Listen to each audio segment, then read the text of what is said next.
السلام علیکم ورحمۃ اللہ وبرکاتہ۔ اعوذ باللہ من الشیطان الرجیم، بسم اللہ الرحمن الرحیم۔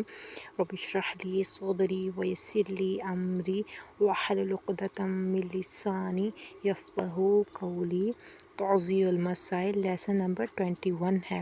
چوتھی شرط، مردار کے اجزاء سے نہ ہو۔ نماز گزار کا لباس، یہاں تک کہ احتیاط واجب کی بنا پر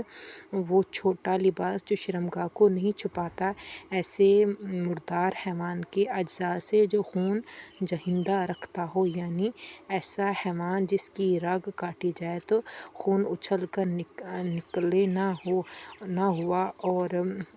اور احتیاط مستحب ہے کہ ایسے لباس کے ساتھ جو ایسے حلال گوشت مردار سے بنایا گیا ہو جو خون جہندہ نہیں رکھتا، جیسے چھلکے والی مچھلی، نماز نہ پڑھے۔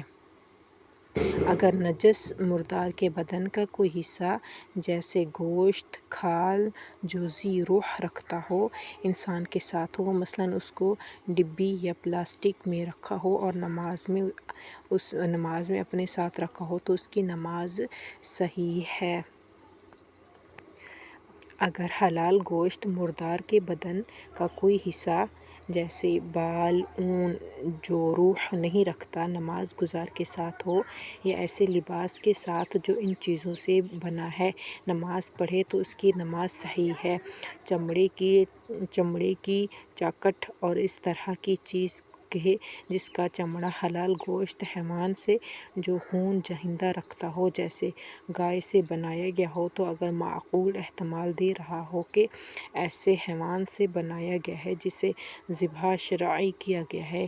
پاک ہے اور اس میں نماز جائز ہے، اگرچہ ذبح شرعی کی کوئی علامت اس میں نہ ہو اور غیر اسلامی ملک میں بنایا گیا ہو، اور جو مسلمان اس کو لا رہے ہیں اس نے بھی اس کے ذبح شرعی ہونے یا نہ ہونے کے بارے میں تحقیق نہ کی ہو، لیکن اگر یقین یا اطمینان ہو جائے کہ ذبح شرعی نہیں ہوا ہے تو نجس اور مردار شمار کیا جائے گا۔ مصنوعی چمڑوں میں نماز پڑھنا جو پلاسٹک اور اس جیسی چیز سے بنایا گیا ہو حرج نہیں رکھتا، اور اس طرح اگر انسان شک کرے کہ مصنوعی چمڑا ہے یا اصلی چمڑا ہے جو مردار سے لیا گیا ہو تو اس میں بھی نماز پڑھنا جائز ہے۔ پانچویں شرط، درندہ حیوان بلکہ احتیاط واجب کی بنا پر دوسرے تمام حرام گوشت حیوان کا بھی نہ ہو۔ نماز گزار کا لباس ان چھوٹے لباس کو چھوڑ کر جو شرمگاہ کو نہیں چھپاتے جیسے موزہ درندے کی اجزاء بلکہ احتیاط لازم کی بنا پر مطلقاً حرام گوشت حیوان جیسے خرگوش سے نہ ہو، اور اسی طرح ایسا لباس اور نماز گزار کا بدن اس حیوان کے پیشاب یا پخانہ، پسینہ یا دودھ یا اس کے بالوں سے آلودہ نہ ہو، لیکن حرام گوشت حیوان کا بال بہت کم اور ناچیز ہو، مثلاً 1 یا 2 3 چھوٹا بال نماز گزار کے لباس پر ہو تو حرج نہیں ہے، اور اگر ان میں سے کوئی چیز کسی ڈبی یا پلاسٹک میں رکھ کے اپنے ساتھ لے تو حرج نہیں ہے۔ حرام گوشت حیوان جیسے بلی کا لعاب دہن، ناک کا پانی یا کوئی اور توبت جو کہ پاک ہے، نماز گزار کے بدن یا لباس پر ہو چنانچہ تر ہو، نماز باطل ہے، اور اگر خشک ہو گیا ہو اور اس کا عین وجود ختم ہو گیا ہو تو نماز صحیح ہے۔ اگر کسی شخص کا بال، پسینہ اور لعاب دہن نماز گزار کے بدن یا لباس پر ہو تو حرج نہیں رکھتا، اور اسی طرح موتی، موم اور شہد کے ساتھ نماز پڑھنا جائز ہے۔ اگر کسی انسان کو شک ہو کہ لباس حلال گوشت حیوان سے بنا ہے یا حرام گوشت حیوان سے، تو خواہ اسلامی ملک میں بنایا گیا ہو یا غیر اسلامی ملک میں، تو اس میں نماز پڑھنا جائز ہے، اس شرط کے ساتھ معلوم نہ ہو وہ لباس نجس مردار کی روح رکھنے والے اجزاء سے بنایا گیا ہے۔ یہاں پر شک سے مراد حکم میں شک کرنے کے مقامات نہیں ہیں۔ مثال کے طور پر اگر جانتا ہو کہ اس کا لباس خرگوش کے بال سے بنایا گیا ہے، لیکن نہیں معلوم کہ خرگوش حلال گوشت یا جانور میں سے ہے یا حرام گوشت، تو یہ مسئلہ اس کے شامل حال نہیں ہوگا، بلکہ احتیاط کرے یا اس کے بارے میں کہ وہ گوشت حلال گوشت یا حرام گوشت معلوم کرے۔ لیکن اگر نہیں معلوم کہ اس کا لباس خرگوش کے بال سے بنا ہے یا بھیڑ سے، موضوعہ میں شک ہو تو یہ مسئلہ اس کے شامل حل ہوگا۔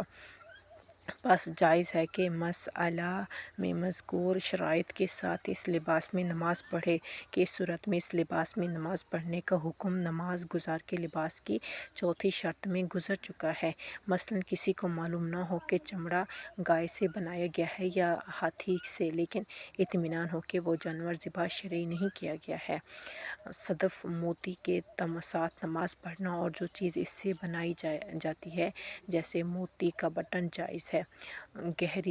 گلہری کی کھال کا نماز میں پہننا جائز ہے، اگرچہ احتیاط مستحب ہے کہ اس میں نماز نہ پڑھیں۔ سبق نمبر 22 ہے، اگر ایسے لباس میں نماز پڑھیں جس کے بارے میں معلوم نہ ہو یا بھول جائیں کہ حرام گوشت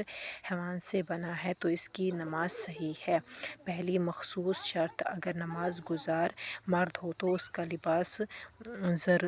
زردری سونے سے بنا ہوا نہ ہو۔ سونے کا لباس پہننا اور اسی طرح سونا اور اس کے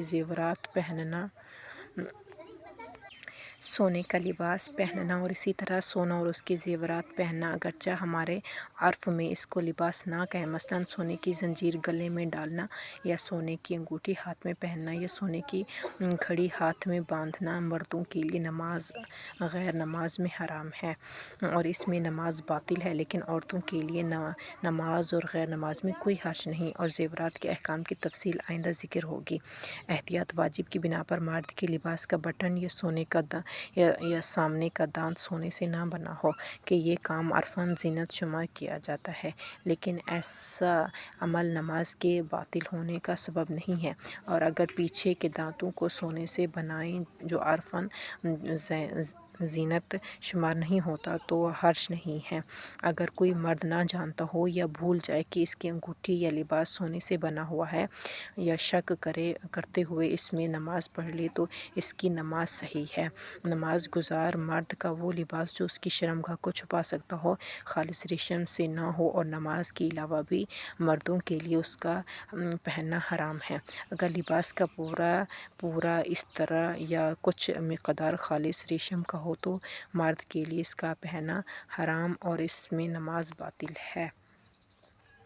اگر مرد کا چھوٹا لباس جو شرمگاہ کو چھپانے کی قابلیت نہ رکھتا ہو جیسے ٹوپی یا گول ٹوپی یا بلیٹ ریشم کا ہو، نماز صحیح ہے۔ اگرچہ احتیاط مستحب ہے کہ نماز میں اسے نہ پہنے۔ لباس کے کنارے کو اگر ریشم سے بچایا ہو تو حرج نہیں، لیکن احتیاط مستحب ہے کہ اس کی چوڑائی 4 انگل سے زیادہ نہ ہو، اور اس طرح لباس کا بٹن اور اس کا دھاگا یا دوڑی جو لباس میں لگائے جاتے ہیں اگر ریشم کے ہوں تو کوئی حرج نہیں، اگرچہ زیادہ ہی کیوں نہ ہوں۔ جس لباس کے بارے میں نہیں معلوم کہ خالص ریشم سے ہے یا کسی اور چیز سے تو اس کا پہننا اور اس میں نماز پڑھنا جائز ہے۔ اگر ریشمی رومال اور اسی طرح کی چیزیں نماز گزار مرد کے جیب میں ہوں تو حرج نہیں اور نماز کو باطل نہیں کرے گا۔ عورت کے لیے ریشمی لباس پہننا نماز اور غیر نماز میں حرج نہیں رکھتا، اور اسی طرح نابالغ بچے کا ولی اسے ریشمی لباس پہنا سکتا ہے، اور نابالغ بچے کی نماز ریشمی لباس میں صحیح ہے۔ مجبوری کی حالت میں ریشمی اور زردری کا لباس پہننا حرج نہیں رکھتا، اور اسی طرح جو